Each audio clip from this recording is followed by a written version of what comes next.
Q&A portion. I'm going to start with a couple of questions for Mr. Deal. The first question I have here is, how long has the bottom drain been inoperable? Should I continue reading? There's more. If an inoperable drain makes the risk of something more hazardous, why does it take so long to identify the need for a fix? Okay. It's been stuck a long time. At least 15 years, I'm not sure, but it's been a while. And it originated from the restrictions on opening it after the, I guess, 96 episode. I don't know, do you guys know, do you recall when DEQ restricted opening of the? I think it was with the original consent order. This would have been what year? No. Fish kill was 93. Yeah. So it became stuck sometime after that the mid-90s. As far as why hasn't it been addressed yet, there really hasn't, well, one, DEQ restricted it from opening it.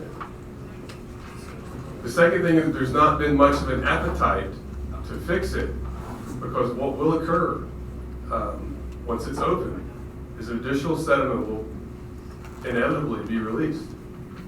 We're talking about a bottom drain with a couple decades of sediment around it that's going to be open.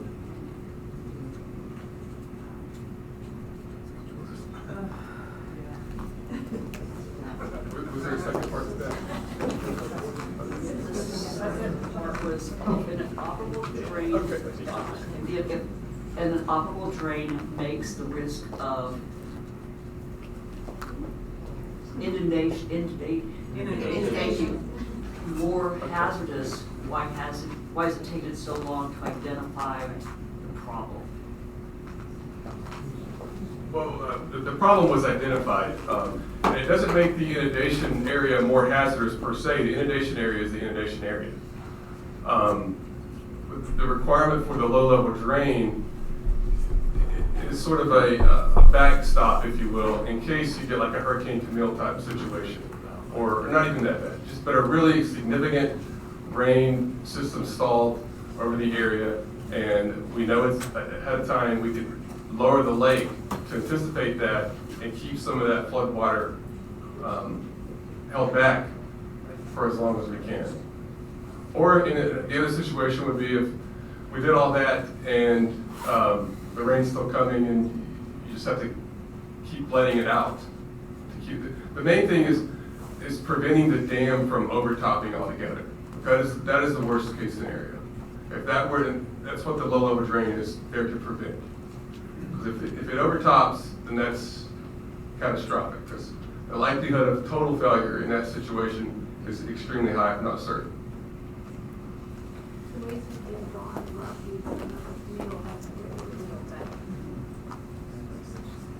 Yeah, well, they still have it. Obviously, we know they have the ability to lower it, and they can get it pretty low.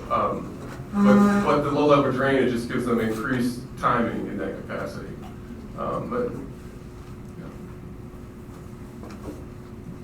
Another question that was submitted is, if this is also directed to you, Jason, if Justin, I apologize. If GSA does not address the conditions of the conditional permit by July, what happens then and in what time frame? Thank you for that question. I actually had that on my slide, but I think I kind of stumbled through that. So, as I mentioned, they have two primary outstanding items. One is to replace the drain valve, which I understand is going to be underway shortly. The second is the tabletop exercise. That's when the owners get in a room together with local EMS officials, the dam operators, myself, and others, and play through scenarios. Okay, we have a hurricane system that's moved inland and is expected to stall. What's next? And we're getting this much rain. We've already had this much rain last week. What do we do in those situations? So that's the tabletop exercise. So they have until July to complete that. And if they do, I expect them to be eligible for a regular certificate. That's the 6-year one that's issued. If for some reason they're not finished, we would issue them a conditional certificate, And since they only have a couple of items left, that would be for 1 year. So the operation and maintenance certificate is really a plan. It's, if you look into the nuts and bolts, when the dam is to be inspected, how often, what parts of the dam, those kinds of things. Okay, none of that changes between a conditional and a regular certificate. It's just the length at which they're issued for. That's. Thank you, Justin. Got another question here, and it reads as follows. When can another 319 grant application reopen? What other funding opportunities exist? Nesha. So the current 319 grant is scheduled to extend through December 31st of 2024. If that needs to be extended, that is an option. If things are taking longer, we often have to extend grants. After that grant closes, then we do have funds set aside for continuing to support existing projects that are very successful. So it depends on what happens. There are a number of kind of scenarios we're wondering about with the prison, the Vesta County Correctional Center, but it sounds like that's going to happen. So we're in a wait and see mode with several components of the project. But if all goes well, then somebody could reapply to get at more of the different pieces of what's in that implementation plan. Oh, and other funding sources, sorry. It depends on what aspects of the plan you are looking to fund. It is very difficult to find funding to support dredging work. We really had to make the case to EPA to use these funds to do that work at the Scout Camp. The agricultural side of things, that there are a lot of different opportunities out there for agricultural best management practices. There's state and federal cost share programs. National Fish and Wildlife Foundation has an excellent grant program for the Chesapeake Bay watershed. Department of Forestry has a number of grant programs, so there are quite a few opportunities out there. Thank you, Nesha. We have another question that's also directed to DEQ. I have Brandon here from the Harrisonburg Regional Office. And the first question, there's two, but the first one says, why isn't the dam's discharge structure considered a point source pollution capable facility? Okay, great. So I'm Brandon Carrico. I'm the Regional Director for our Valley Regional Office. We're located in Harrisonburg. Also wanted to introduce Scott Morris. He's our Water Division Director for the state as a whole. So he came in from Richmond for the meeting this evening. So it's good to be here with you all. With this, we consider this a conveyance unit where the water being conveyed through the dam with that major portion of that sediment being upstream from the watershed. If we had a point source, we look at, like Stan had mentioned, a discharge pipe from a wastewater treatment facility. We regulate those as point sources, but with this being a conveyance, we consider it a non-point source. As far as the second question. Yeah, the second question is, does any feasible technology exist to filter out the sediment discharged by the dam? And so I think it depends on how you define feasible. But with that volume of water that is coming, that is being released, treatment technology such as filtration, other things that could potentially be looked at to try to treat that volume of water would be very, very difficult.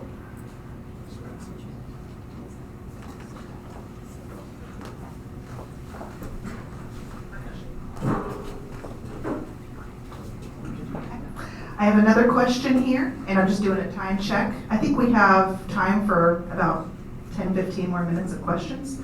Does anyone spot check the contact list based on the property owners in the flood zone that Ann had shared with us? If so, are they, is this up to date and are they checking it? One of the things that we would like to happen, and Justin, you told me, that the scouts actually arrange the tabletop exercise. And that is due, when was it? Between now and July. Between now and the end of July. So what I had hoped we could do is that we could request to be present, because that you have to be invited to go to this. So if I do that, how many of you would be interested in going to the tabletop exercise? Okay, would you please send me an email, or send me an email, so that I can arrange with the local emergency chief who will be present there, and also to request from, we had somebody from the Boy Scouts. Can we request that right now? Has he left? Oh, too bad. He had to step out, but he'll be back. He will be back, okay. So I will see if we can get an invitation to go to that tabletop exercise, to understand what happens during an emergency activity. Okay, that looked like there were about 10 people. The question though is, is anyone spot checking it? That's Contact. Yeah, so part of their emergency action plan, they have to do a tabletop within that 6 years, a tabletop exercise. But they're also required to do an annual drill. And that's when the owners sit down together and go through all the contacts and make sure that they're up to date. Is this a new requirement, or has this requirement been there for years? This requirement has been here for, yes, a number of years. Have they complied with that requirement? To the best of my knowledge, they have. It's really, there's no really way for me to check it. It's kind of like an honor code, to be honest with you. I don't sit down with them and go through it. And they don't tell you when they do it? They do. Usually, there's in our thesis system, there's a place to log that. And when they come up for a new certificate, an application for a new certificate, when the certificate expires, that's one of the things I looked at. Do they have all their inspections in order? Have they done their annual drills? Have they done a tabletop exercise? The annual drill is that, I just mentioned the 4 biggest components that are on the current conditional certificate. Annual drill is also listed a couple of times because it's a 2-year certificate. For time's sake, I just focused on the 4 major ones. So if that list of owners is available online, if I check that, I can see, like my neighborhood, I should see names of owners within the last. You should be on the EAP. Last 5 years or so, ownership changes should be maybe not on there, but everything earlier than that. How old is the current one? It was approved in 2020. I don't know that they've provided any updates since. I don't think they have. Just out of curiosity, if you are a landowner on the river, have you checked your information? No one has anyone, oh, you have? Are you on the list? I'm not sure how old the list was that I saw. It may be the one that I was sent by the dam authority before we bought the property. I was trying to look it up while we sit here, and I couldn't find the right page to get on to check the list. But according to that list, out of maybe 9 property owners on our road, which is just right across the street here, I think 1 was correct as of this year. As you can imagine, especially with a dam this large, and as I said, it's over 32 miles. It's a daunting task to keep track of it for the owner. I mean, it is. I mean, you just kind of. And currently, the current notification process is what, a phone call? So new EAPs. Well, what happens? One of the first people we get involved is the National Weather Service. And because that's what they have, the infrastructure to send out mass notifications to given areas of people. And they have all EAPs, they have this one, I'm sure, on file. And if we call them and say, hey, there's an issue at Lake Meriwether, Goshen Dam, and we think it's a stage 2 and it might get worse. So they're going to pull up the EAP and look at those inundation maps and map out an area in their system, with a margin of error, and be ready to send out a notification that, the dam is at risk of failure. What kind of notification? It's a text message to phone number? To cell phones. All cell phones within the area, or cell phones going with that It'd property? be cell phones in the area of the inundation zone that they have on file with a margin of error. It'd be much wider. So some people would get it that aren't anywhere near that. Spencer Suter is here and has a little more to add to that. Folks, I used to be an emergency manager in a past life, so I'm fairly familiar with this. I just learned something a little bit ago that our fire chief, who does an outstanding job, Nathan Ramsey, he stopped up, he had to leave to go to another meeting. He was going to speak to this. But everybody knows what an Amber Alert is, right? Okay, in a level 3 emergency, it would get to that point. So not just people along the river, but everybody is going to get out of bed. So, I've been listening to this, and I just want to reassure you, and I wasn't aware of that till he told me. And apparently in the past 2 years, that's been implemented. So I just want to make sure that everybody was aware of that. Because I know, I'd be concerned too if I was in an inundation zone.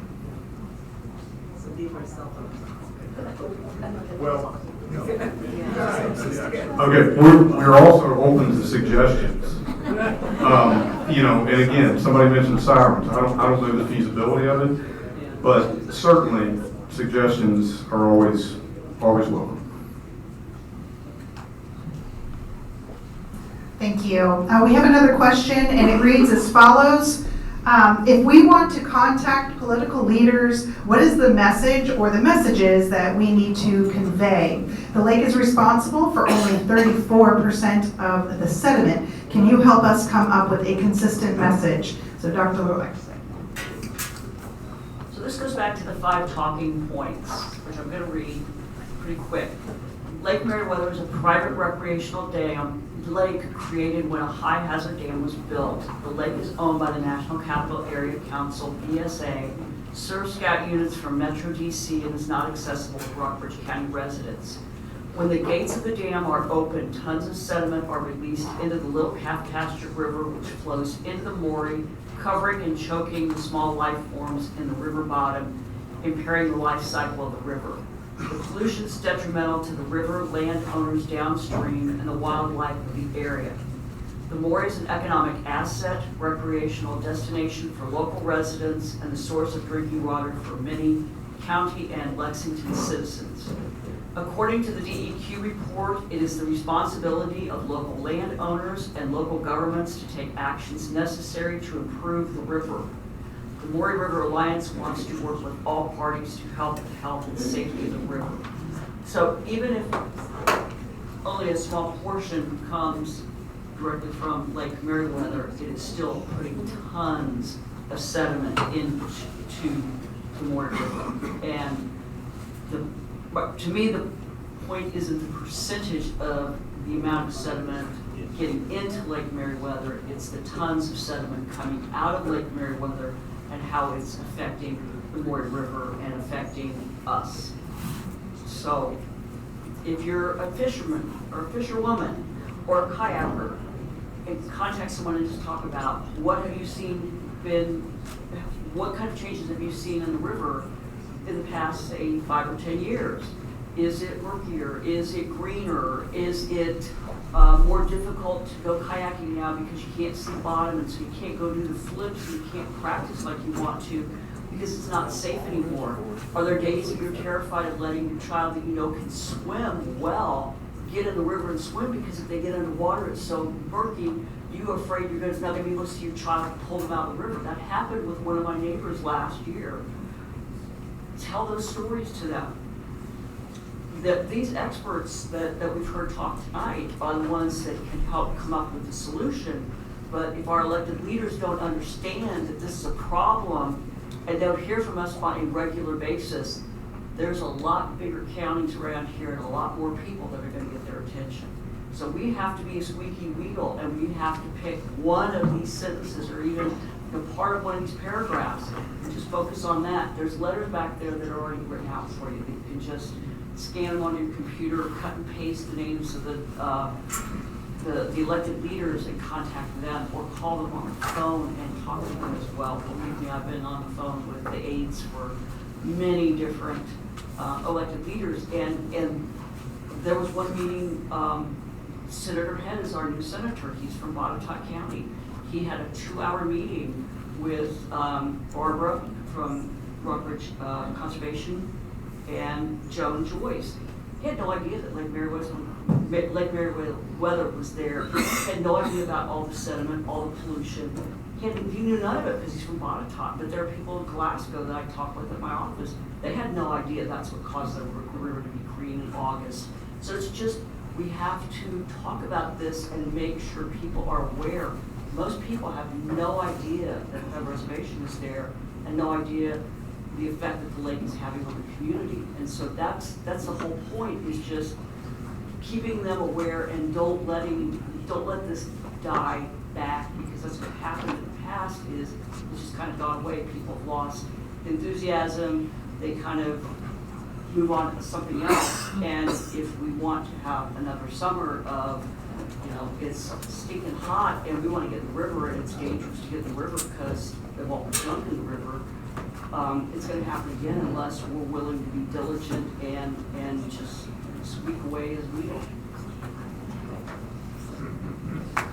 Okay, thank you for that, Linda. All the talking points that she has here and she shared with you is on that back public policy table. You will also see on the website, and if you sign up for the emails, you'll receive it that way too. How about we go into a rapid fire with Nesha, just because of time purposes, so rapid fire, no pressure. All right, Nesha, first question. What would happen if the lake was never drained and just allowed to be naturally filled with sediment?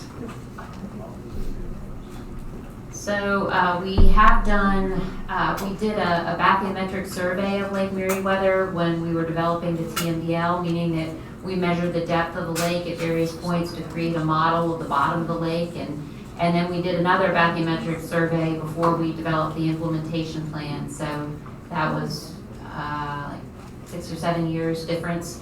We didn't find a lot of change in the lake depths. However, that's a pretty short time frame, and the lake has been lowered within that time frame, so some of that sediment that's accumulated has been exported. And as our study showed, the lake is trapping about 25% of the sediment that's coming in during storm flows. So my best guess is that eventually it would fill in if it were not lowered. I don't know what time frame, how much time it would take before that actually happened though.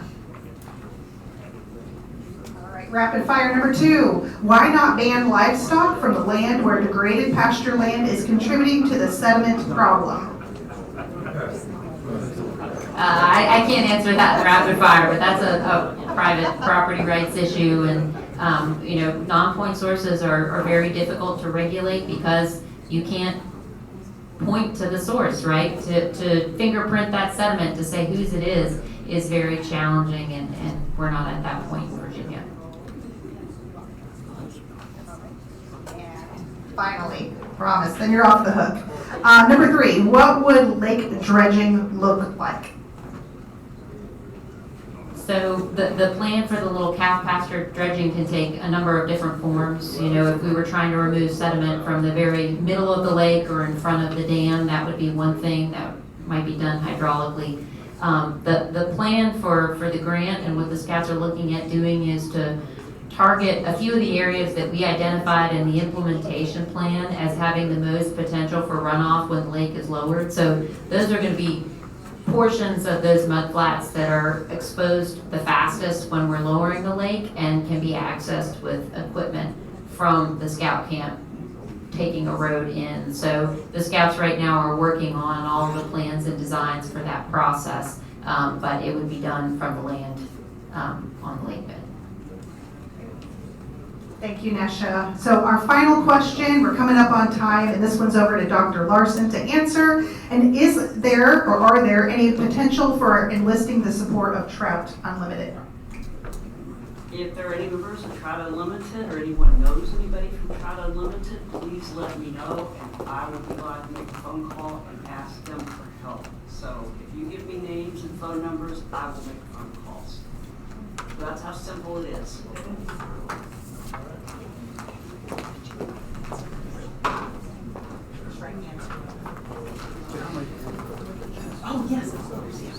Sorry, folks, I wanted to clarify something.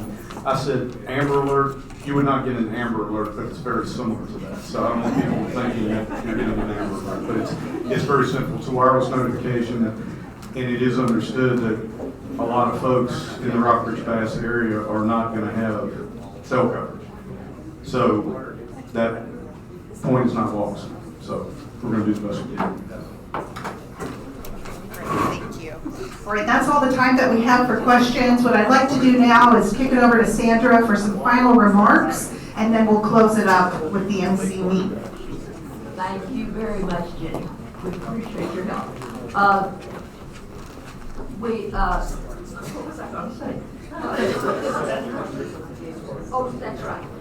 If your question was not answered, we will have, within, we hope, about a week, a recording of this meeting, and we will also have all of the questions, and any questions that were not answered will be on that as well.